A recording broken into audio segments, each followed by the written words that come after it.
let's get into some NBA news and continue on that segment. So the NBA Hall of Fame class, the guys got inducted into the Hall of Fame, and I'm talking about Tim Duncan, Kevin Garnett, the great Kobe Bryant, Tamika Catchings, Kim Mulkey, Barbara Stevens, Eddie Sutton, Rudy Tomjanovich, and Patrick Baumann. They all made the Hall of Fame, man, and congratulations to them. I think an interesting part was you saw Kobe's daughter put the jacket on there, to honor her father. I Yep. love that part of it. Kevin Garnett came through for the Celtics and said that he wished he came on the team a lot sooner than he did. Uh-huh. I was looking at the press run. I think I saw Kevin Garnett with like a regular outfit. I thought that was the actual Hall of Fame. Like, what is Kevin Garnett wearing, man? And He wear a regular hoodie, right? Yeah, regular hoodie. He had the tight jeans. I'm like, I know you didn't go to the Hall of Fame like that. And then the real ceremony happened. He had his suit on with the black turtleneck. I think. Black turtleneck, right. He looked sharp. Right. He looked much more professional in that one, right. He thanked Paul Peirce for their friendship. I noticed he didn't say anything about Ray Allen, but we all know about that right there. Either, right. He didn't mention either one of those guys, but yeah, as Ray Allen's no surprise, obviously. For sure. Yep. And with that, right after that, the NBA Hall of Fame class of 2021 came out as well. So we got Rick Edelman, Chris Bosh is on here, Paul Pierce, Ben Wallace, Chris Webber, Jay Wright. These are the guys that are going to be coming on for next year. I still don't see Robert Horry on here. You guys think Robert Horry belongs in the Hall? I was just going to say, with all due respect, no, but he'll probably get in with his rings and being on those championship teams that he's on, and particularly with the way things are going, with guys that are borderline Hall of Famers, getting in and getting the benefit of the doubt to get elected into the Hall of Fame. So I'm sure he'll be at some point. I'm surprised he's not there already. But I mean, if I was to vote and if I were to decide, I'd probably say no, he's not a Hall of Famer. I think I'm on the opposite side of that spectrum. Actually Robert Horry was definitely one of my favorite players coming up, just because how clutch he was. Some of these chips don't happen without Robert Horry's contribution. I think Robert Horry got like 7 rings. Is that right? He has 7 rings, and he played on, and with all he was a contributor. He was a contributor on all those teams, and I think he was an integral part of those teams. And I think you can't tell the stories of a lot of those teams without the shots of Robert Horry. Especially the ones with the Kobe teams. The Spurs. I think he handled himself and put himself in a good position. And if it's about rings, the guy has 7. And he was a contributor. I'm not saying everybody that has that many, you can ride the bench and still collect rings. Like a Patrick McCaw. I think that guy. I think that guy won three exactly. He won 3 chips. 2 with the Warriors and 1 with the Raptors, back to back, and he's the only player to do that. And I don't think he touched the floor one time. Maybe in garbage time, maybe he played like 30 seconds those whole series. But for me personally, I think Robert Horry definitely deserves the nod. And I saw Ben Wallace go in there, and I he's feel a Hall of Famer, Ben Wallace. I respect dropped. That. He's in there. What do you think? He's a Hall of Famer, and Chauncey Billups is like begging to be in the Hall right now. You think Chauncey Billups is kind of angry?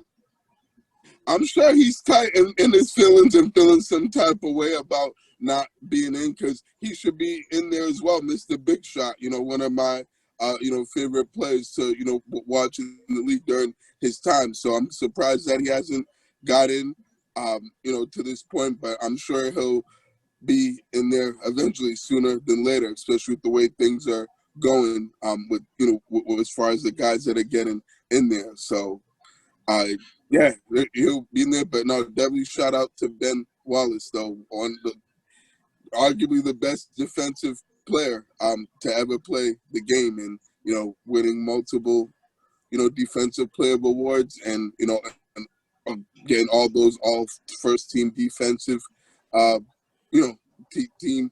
teams and stuff. So, and you believe he won 4 defensive player awards. I don't know if anyone's done that. So he's a monster, man. He yeah, was one a of the monster, most underappreciated guys, and yeah, absolute beast. One of the few handful guys that could actually guard Shaq. That guy just works, man. He just works, dude. Like, and he was built like a truck, bro. Like, this dude, is brawling. I don't know if he was undersized too, John. But yes, like but he was a strong dude. He was able to guard guys that are bigger than him because, like you said, his physique, he could be able to keep his ground and hold down his position in the post, and that's why it was a big reason of why he was such a great defender, and and guarded all those big men really well. Yeah, I don't know if I said his name. Bill Russell is going to be in the Hall of Fame too. Again, this time as a coach. So shout out to Bill Russell, man. This guy, I didn't think he was still up for Hall of Fame nods. Now that's what I'm saying. I thought he already got all of his already. Right. I don't know what they were thinking, but he should have had that guy in there for a long time, man. The guy has 11 rings. Yeah, man. So more NBA news. Russell Westbrook. Not only did he break the Oscar Robertson's triple-double record, one record that we thought would never be touched, he actually averaged a triple-double for the 4th time in his career. And that kid, I think this is like the 3rd podcast we've talked about Russell Westbrook, deservedly so. That there's a first ballot Hall of Famer there. I don't care what nobody says, chips or not, like, put the guy. Sure. Right. Just for that record alone, exactly. That pretty much 4 times, solidifies his place as a Hall of Famer, and and pretty much it is a lock for him to get in when his time comes. I actually wanted to ask you guys a quick question regarding the Russell Westbrook, and I've been hearing people talk about this a lot. Is he a top 10 point guard? In my mind, absolutely. Like, of all time. All time, all time. Like, I gotta. Of all time, I know that's a lot. All time, I think that's a lot. I think we talked about his athleticism. I think he's definitely top 10 all time for sure. But as far as like point guards, now he is averaging a triple double and stuff, so that means he's getting big time assists too. So yeah. I think you can make arguments for him. But I just think there's so many great point guards that's come out of this league, man. Like I'm thinking, Allen Iverson, Magic Johnson, Jason Kidd, Steve Nash, dude Stockton. There's just so many dudes already that's like up there. Steph Curry, Kyrie Irving. It's like, sheesh, man. Right. Jason Kidd. Yes, top 10. I don't know. Maybe he sneaks in there. I have to like break that down because we can't forget Chris Paul too. God, Chris Paul, dude, without a doubt, with no question. Every team Chris Paul goes to, they say, "Oh, they're gonna rebuild." He goes to OKC. They were supposed to rebuild. He brought them to the playoff. He goes to the Suns. Nobody expected him to be 2nd seed in the West. You know what I mean? So. They've been trying to screw CP3 ever since the commissioner vetoed that Kobe trade to the Lakers. I mean, they've been trying to fuck that guy ever since, and it's like every team he goes into elevates and goes into the playoffs. Yep. Facts, exactly. Like their winning percentage is a skyrockets, significant increase. Right, it's night and day. It's unbelievable. The impact he has, in that first year that he goes to a new team. And it's unfortunate because I actually wanted Chris Paul to come here to the Celtics and for them to make that trade. I would have taken that. How much better would Jason Tatum be with Chris Paul on the floor? Jaylen Brown, they were all Oh my God! All those young guys we have with CP3 as the floor general and the leader that he is, and the guy that instantly when he walks into that building and on that team changes the culture and everybody's mentality. Oh man, the sky would have been the limit for for that team and for those guys, JT and JB. That I know that would have been awesome and and a great fit, to have him here. And unfortunately, it didn't work out. But we can always dream though. For sure, man. Some more news. Kyrie Irving became the 9th player to have a 50, 40, 90 stat line at the end of the year. And, I mean, maybe there needs to be an asterisk around that because I feel like he's missed so many games. It's like every game you come into, he was crazy efficient, but it's like you didn't play as many games as you should have. You know what I'm saying? Is that fair to say? Well, that's probably a minimum amount of games. Right. I'm sure there's a minimum, but I'm like, if you played all your games, would this be the case? That's true. That's a good question. Right. No doubt. And I was just going to say that I don't know, like I kind of feel weird and awkward about that, he was able to achieve that because I feel like they need to increase the minimum of games in order to qualify for that because it feels like he didn't really play as much as he should have in order to get that feed. Like, to me, it feels like it's kind of, misleading, for him to get that because people think, when they look back at this year, they're going to think, he had a, great season and, and a lot better of a season than he did. But, realistically, he played well, but he didn't really play that much due to all the breaks that he took and plus the injury. So I was even surprised that he qualified. For that. Yeah, but it's Kyrie Irving, so that news is gonna, flood the airways. It's gonna break when he achieves that, but I don't know how valid that. I'm with you. I'm with you on that one right there. Another news. Listen, man. Ever since this kid debuted, I've been getting. Because when I go on YouTube, I search up Patriots a lot. Ever since J. Cole debuted on the Patriots in an African league, African Patriot stuff has been coming on my YouTube algorithm. I'm like, I type Patriots. I mean New England Patriots, not no African league. But J. Cole debuted this week, and he had I think 3 points in his debut. He played 17 minutes. Mm-hmm. Yep, had a couple of assists. He had a couple dimes. Yeah, right. He had a couple rebounds too. So, it wasn't a bad debut. Not too bad. He dropped the offseason, then immediately went into the season. So I thought that was cool. Maybe with the basketball hoop on fire behind him. he played that very well, man. He played that very well, and that album is definitely sick. J. Cole is a goat out there, man. Yeah, so I haven't heard it, guys. I need to hear it after this. After we're done recording, I hadn't had a chance to hear it, but I've heard people say that it's a pretty good, album. So I'm looking forward to hearing it soon. It's not my favorite J. Cole album, but by all means, J. Cole does his things on all the albums that he has. Right. Oh, so, absolutely. Absolutely. Did you listen to it, Vlad? I did. I'm sure you did. You like it?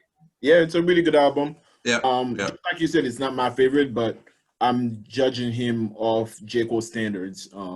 It's a great album. I'm judging him off of Born Sinner, which is my favorite J. Cole album. That's my favorite J. Cole album. Forest Hills is my favorite. Forest Hills? I was actually gonna say that. Oh no, Cold World. Cold World.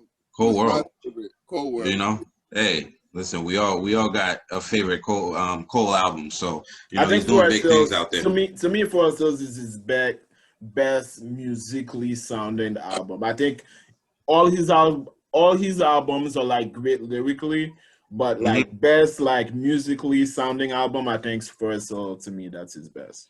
I like Born Sinner because of the message, and everything. And he always has a message for people. Yeah, but, his message is always. Yeah, it's unbelievable, man. So shout outs to him. He's 33, going on 34. 36 now. I can't believe it. I just looked it up. J. Cole is 36. Yeah, and I was like, yo, this dude's really 36. That's crazy. I Jesus. Didn't know it was. Right. That's what I'm saying. You know what it is? I think I knew his age maybe like 2-3 years ago, and it never changed. It just stayed 33. It's like right. Yep. No, shout out to him though. I hear you. I know it's crazy. Time really flies, man. For real, for real. The WNBA season started, so shout outs to those girls, and they're doing big things out there. They get more and more exposure out there, and I love that. Women. What did I say? Girls. Girls, they're women. They're grown women. My bad, ladies. Women. Okay, women. No disrespect to you guys. Grown-ass women. They're the women. They listen. They will absolutely dunk on me. I'm not one of those guys that's like, oh, you're a girl. Like, it'd be like, no. They will bust my ass. Right. They'll give us buckets. Oh, yeah. Cook us. Listen, the rookies will bust, will kill us. You know what I'm saying? So shout out to the WNBA. Sabrina, the rookie. The one that just got drafted. Poof. Did Sabrina just get drafted? I think she's in her second year. Sabrina just is in her second year. Oh, I thought it was. Right. She was last year's number one pick. My fault. Yes, sir. She still definitely give us the business, no doubt. Absolutely. She trained under Kobe, so I'm gonna try and get in on some WNBA games this year just to do my part and support that league. You know what I mean? I don't think they get as much exposure as they should. So I'm gonna do my part and support that way. So I'm gonna be tuning in. Yeah, no, absolutely. I was just gonna say the closest one to us would be in Connecticut, the Connecticut Sun. That's the closest team to us. So just to let y'all know if y'all interested in going out there, support the league, and attend a game. From if you're from Boston, that's the closest team, from where we're at. So, but I definitely would be interested in going to the support and attend the WNBA game and support those ladies. Yeah, Barry, you seem to be well connected. So put us on. Dude, get us those seats. If I have like a player from the Connecticut Sun come on this podcast and be a guest, right? I'm working my way there. We're moving on up. So, slowly but surely we're getting there. That would be pretty dope, man. Right, so Philly ended up the number one seed in the East, and the Jazz ended up being number one in the West.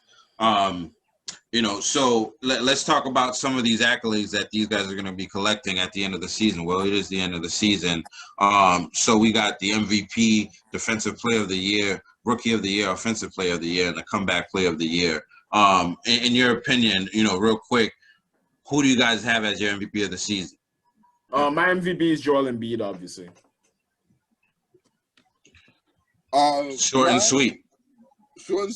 Jokic. Mine is gonna be Joel Embiid as well, man. Just looking at what the team was doing, and then what it did when it came back and they actually clinched the AFC East again, and it's about winners, right? So I see the number one seed in the East. Yeah, number one seed. And Giannis has been winning because his team's been number one in the East for the last couple of years. So plus he's been averaging some really big numbers, and Joel Embiid stepped it up this year, and I don't think Philly does what they did without him. But he missed 18 games this year. You guys don't think that's too much time that he missed? That that should keep him from being at the MVP, because he put up some great numbers and had a remarkable and incredible year. Don't get me wrong, but I just think that he missed a little bit too much time, and to be able to actually win the MVP award. That's how I see it. I don't know if you guys Yeah, I think a lot of people that are voting are going to think that way, right? But the fact is, if he did play those 18 games, you'd probably give it to him. So, like, what? Well, it looks like it looks like when he came back, he didn't miss any step for me. Exactly. That's what it was for me. So when he came back, he just came back and was the same player and dominating, and that's what did it for me. I agree with you, Barry. He was missing all those games. I was definitely like, but he came back, he looked even better. So I was just like, okay. Joel stepped it up this year. Okay, yeah. Right, because that was the thing with me and why I said, and gave the benefit of the doubt to Jokic, because, like, it was 1A and 1B. Jokic and Embiid, and I just gave the slight edge to Jokic. One of the reasons was for his durability, and and pretty much playing all the games, he didn't really miss any games at any time this season, and he also dominated and was put up some incredible stats himself. So, but I think it can go either way. If either one of those guys win it, I wouldn't have a problem or an issue. I think it's definitely one of the closest MVP voting in years, because usually we know I have an idea by now who it's going to be. And usually it's a it could be landslide. several guys could get it this year, which is good because it makes it a lot more interesting. Yeah, for sure. Okay, going down the list, who do you guys have as Defensive Player of the Year? Defensive Player of the Year. Can you come back to me? Yeah, for sure. Go ahead, Barry. So, Defensive Player of the Year, I'd probably give it to Rudy Gobert again. Mm-hmm. Yeah, that's my Defensive Player of the Year. Yeah, I think I'm with you on that right there too. Because he's unbelievable on the defensive end, and he's definitely one of those centers that's not gonna let you come in too often in there and do all the damage that you can. So for me, it's gonna go there too. Another guy I really liked is Matisse Thybulle from the 76ers. Yes. That guy, he's a dog on the defense, man. He's definitely a dog on the defense, but I know a lot of the smaller guys don't end up getting Defensive Player of the Year. So most likely it's probably going to be a Rudy Gobert. And then I do like Turner, Miles Turner, from the Pacers. Did he lead the league in blocks or was among the league leaders in blocks? He's always up there, man. He's always up there. Vlad, did you think of anybody?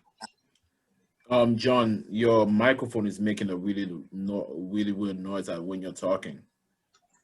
Try talking again. Yo. Okay, it's better now. It was making a really weird noise. I was gonna pick Rudy Gobert as well. I just didn't want to pick him because he was last year. And I couldn't really think of anybody. I mean, I know I just couldn't really think of anybody, to be honest. Honestly, I think that's what happens a lot of the times, because we can't think of anybody else. This guy, Rudy. Yeah. You go. I know Ben Simmons been playing really well. Ben Simmons, yes. And I wanted to give it to him, but I just don't have. I can't say I watched him enough to give it to him. But Ben Simmons came to mind as well. Another person I think that came to mind just now for Defensive Player of the Year, probably won't get it, but should at least be in the conversation or considered is Jrue Holiday.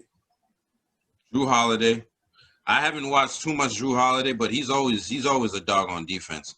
And again, I wish more guards were able to win it. Like even a guy like Marcus Smart, like last year, who I thought was for sure, should have, but he ended up in the all NBA defensive team. The first team defense. So he's good with that. But I think the smaller guys are being discriminated against in this league. So most likely a big guy is going to win this award. So it is what it is. But I think definitely Rudy Gobert probably ends up with it again. Yeah, I agree. Or I'm thinking if they want to go big man, they could give it to Bam Adebayo. If they wanted to go with another big man, that's another guy that could possibly has a chance to get Defensive Player of the Year. Mm-hmm. Rookie of the Year. Anthony Edwards for me. I'll just say LaMelo Ball. I'll give it to LaMelo Ball. I know he missed a lot of time, but right. So that argument you use for Embiid, you got to use it on this one too. You can't discriminate because LaMelo Ball is. Embiid is not special. Like, come on, man. So so then I'm with you too. Edwards. So then I have to say Anthony Edwards because if I'm going to be consistent and stay with that argument, then it makes sense for me to give it to Anthony Edwards for me to, keep that credibility. I'm pretty torn. I think the only way Anthony Edwards doesn't take it is because his team was nowhere near the playoffs, but he did have the most clutch points in the fourth quarter out of any player, the last couple of months. He was like averaging like 15 points or something like that at the end there. Even in the more fourth. than Dame and Steph? He had the most. I did not know that. So yeah, he was balling out there. But I think LaMelo's going to end up with it because I feel like when he was healthy and playing full tilt, he was the favorite by a landslide. So, I think Anthony Edwards really came in the picture once he was down and, he had a few good games that looked pretty good. And I mean, Anthony Edwards is a great player, but I think this award is half popularity and half what you're doing on the court, and there's nobody more popular than LaMelo Ball right now. So I'm thinking a lot of people are going to vote LaMelo Ball, man. Offensive Player of the Year. Steph Curry. What he's done is unbelievable. They actually give that award Offensive Player of the Year? I don't know if they do. That's our award. Yeah. No, okay, the Pro Fan Sports award. I mean, yeah, you got to give it to Steph. There's really no other person that could get it. It's either him or Russell Westbrook. Exactly. But I'd probably go Steph, as well. And he's the scoring champion. The scoring champ. Right. Yep, that too. Exactly. I mean, we don't know. Bradley Beal was neck and neck there until he had his hamstring issue. They could have gone back and forth, but Steph Curry for me as well. And then comeback player of the year. I don't think they give that award either, but I think it's gonna be a Pro Fan Sports award. I had a hard time thinking actually, but I don't know. I think I might give it to KD. Interesting. Comeback player of the year. Yeah, that's it's a tough one.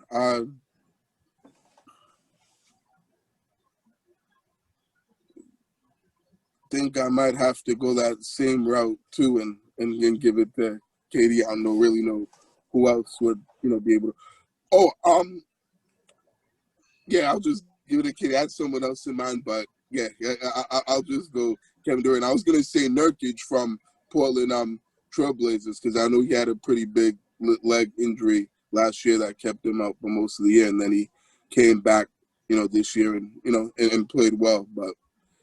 Definitely, he didn't play better than KD. I just think the way KD came back, it's almost like nothing happened.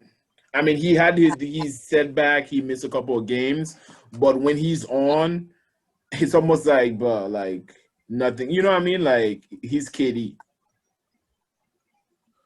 Yeah, absolutely. Yeah, he's still the same KD when healthy. Right. No question about that. I mean, there's a few guys I could give it to. Did Steph Curry play last season? Did he finish the season on injury? Oh, he did finish it on injury. You're right. Yeah. So that would be one for me, and then right. Another one would be probably John Wall or something. Nah. I don't think he played enough games. Yeah. Not only that he didn't play enough, but he's finishing this season with another injury. Yo, did you guys see? Right. I was thinking John Wall too, but not if you're finishing the next season with another injury. I'm pretty sure he just shut it down because he's like, fuck this team. I'm not. I'm not playing and wasting my time and energy. Right. You guys wasting my time. Playing for a losing team that's already out of the playoffs. Right. Steph is definitely a better option than KD to me because Steph hasn't really missed that much time this year, and what he's doing this year has been unbelievable. For sure. Yeah, man. Okay. I mean, this year is definitely a different year. We've seen a lot of teams that are in positions that they're not used to being in. So which team surprised you guys this year? The Knicks. Tom Thibodeau, Julius Randle, pretty much. Just RJ Barrett. RJ Barrett as well. Even Nerlens Noel. Even Derrick Rose, you know what I mean? Like even Derrick Rose. Derrick Rose. Yeah, just D Rose, right. Just unbelievable. They're the fourth seed. I remember one of the first games we played against the Knicks. I was watching that game and I think we lost that game by 30. And I was like, in my head, I was like, yeah, they're playing well right now. It's cool. They're really aggressive. They play really good defense. The offense even look good. But I was like, you know what? I'm gonna give it to the Knicks. They haven't won in a while. But nah, it wasn't a fluke, man. They played like that all year. Yeah. They played like that all year. They played so well that they're in the spot that you thought the Celtics would be at. When we started the season, I'm pretty sure we all said the Celtics might be the fourth seed. And look at that. Right, they ended up getting it, and we're the seventh seed. Right. Not only that, we're not the fourth seed, we might not even make the actual playoffs. Facts, right? That too. Yep. That's right. I think another surprising team, this is another obvious one, is the Phoenix Suns. I mean, they played really well in the bubble and everything. And you always take the teams I'm gonna choose for some reason. All right, so I'll take another one then. The Utah Jazz. For you, because we would have thought they would have gotten the number one seed in the West. Like we thought they were gonna be good, but when you look at it like that, one seed and the best record in the NBA and in the West. I mean, I saw Utah Jazz doing some major damage just looking at the look on Mitchell's face in the bubble last year. These guys, they just looked like they were gonna come back and try to bust everybody up, and they, I mean, it's just crazy. For me, it's gonna be the Lakers. So you went the other way. Right. It was surprising that way. Right. Definitely, it's definitely the Lakers, the Celtics, Atlanta Hawks, the Hornets being in, they might be in the playoffs. Like, I got so many surprises this year. It's just like shit is upside down. The Celtics are number 7. They're in the play-in game. Like, a lot of surprises this year for me, for sure. But I'm really glad to see Phoenix up there as the number 2 seed. I'm really glad to see the things shift in the West with the Jazz. Brooklyn too, man. Look at what they did coming into the season. It's like they landed the biggest free agent out there, with the trades that they've made, and now they're number 2. And possibly if they get healthy, man, I don't know who's gonna take those guys out. So many surprises right there. So we kept talking about the play-in tournaments. Here are the teams that are going to be playing in the play-in tournament. So we got the Hornets versus the Pacers. That game is supposed to be on Tuesday, May 18th. What do you guys have real quick? On what? Hornets versus Pacers? Yeah. Hornets. Yeah, I have the Hornets as well. Okay, I have the Hornets. Okay, and then we got the Wizards versus Celtics. That's May 18th as well. Who y'all got for that? Wizards. Yikes. Dang, he really went there. Be real, okay? Don't be biased. You gotta be real. Be real. Yeah, right. Exactly. We keep it real on Pro Pin Sports Podcast, right? No bias over here. Right. For that game.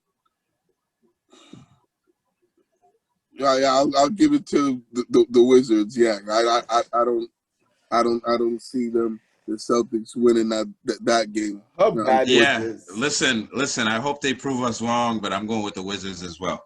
Okay. Right. Because I want to pick the Celtics. We all want to. Like, look, Celtics, but listen.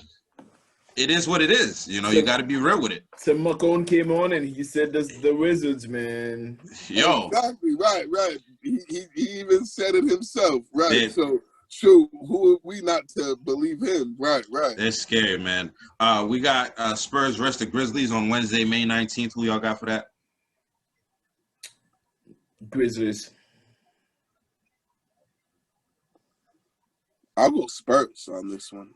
I'm gonna go Spurs too. I like how DeMar DeRozan's playing, and they got Pop. He's always doing his thing. And then the game that we thought we'd never get, like when the year started. Unreal. These two teams are really playing in the playing game. This should be a playoff series, not a play game. And that's why I was saying it's a really bizarre season. Shit is upside down. The Lakers should be 1 or 2, but Phoenix and Jazz. So Golden State versus the Lakers on Wednesday, May 19th. Who y'all got? That's a tough pick here. I think the Lakers are going home. Yikes. Ooh.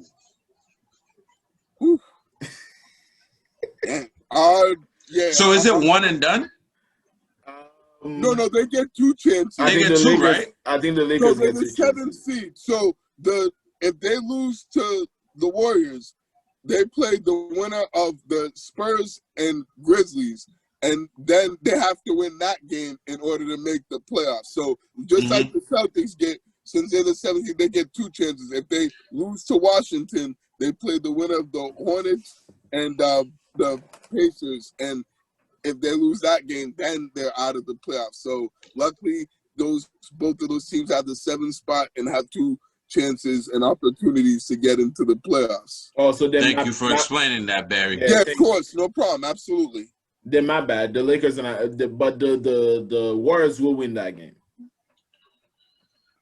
Yeah, I gotta go Warriors. I can't go against Steph Curry right now. I just can't.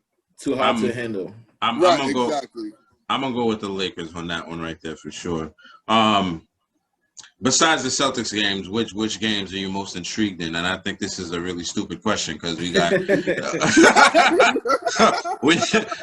the Lakers and Golden State playing. There's no other. There's no Steph other Curry, team. LeBron James. There's no competition right there. So Right, I'm gonna just answer That's that for you right there. there.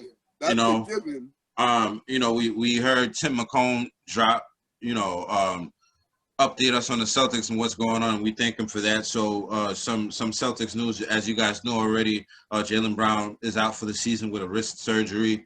I don't know where that came from. I guess that came from practice. No, it actually came from, I believe it was bothering him since the LA game when he fell awkwardly on that wrist and then was, holding it after he drove to the basket. And landed on that left wrist. So I think that since then it's been bothering him, and they thought that it was something that could be managed, and unfortunately it got bad enough to where he had to have surgery. So that's where I found out how the injury started for him. Yeah, for sure, man. And good luck to Jaylen Brown, man. It sucks that he won't be able to play this full season, which tells us the Celtics are doomed. All right, there's blood in the water, and the Sharks are out there, so man. Guys, are we making the playoffs? Are we making it out of the play-in tournament or not? I think we make it out of the play-in tournament, but I'm not the most confident in that. So if we play, we got 2 chances. We're gonna lose the Wizards 2 games, yeah, and then we're gonna play the winner of the Hornets versus the Pacers. Yep. And then, we'll beat the Hornets. Yeah, we'll make it in. I don't think we're going to win against the Wizards, but we'll win against wherever we play next, either the Pacers or the Hornets. Oh, okay. No, that's fair. I think, they will make it into the play-in tournament. But, like Tim McCone said, I don't think they're going anything past the play-in tournament. The first round is not going to be so good to them. And like we were saying earlier, Robert Williams will be out for the game against the Wizards. So he's not going to play? I thought he was questionable. Nah, he's going to be out there. He's not going to be out there. I mean, at least that's what I know for now. They might change. But from the last time I saw, he should be out for the playoffs right there. Well, not the playoffs, The Well, that Wizards play game. game against Washington, right? Yeah. And like we were saying earlier on, man, the Celtics backed up into the postseason because they lost 3 out of their last 4, I believe. They lost against the Heat, 129-121. Lost against the Cavs, 102-94. Lost against Timberwolves, 124-108. And Didn't they beat the Timberwolves? they beat the Timberwolves.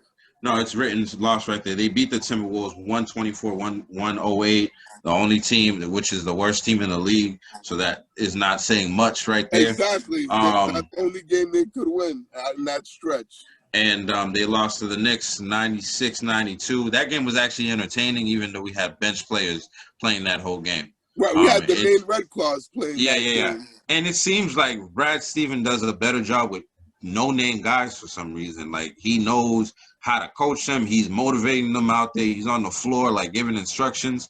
And then when, you know, the stars are out there, it's like he's not as engaged for some reason. I don't know. Maybe that's my observation of things. I think maybe another thing. Go ahead, Vlad. I think those guys just listen more. I was just gonna say that they take coaching better. They're more coachable. Right. Exactly. I was pretty much gonna say the same thing too. That I think it was. I know, but it was gonna take you 5 minutes though. I'm messing with John. No, it would have.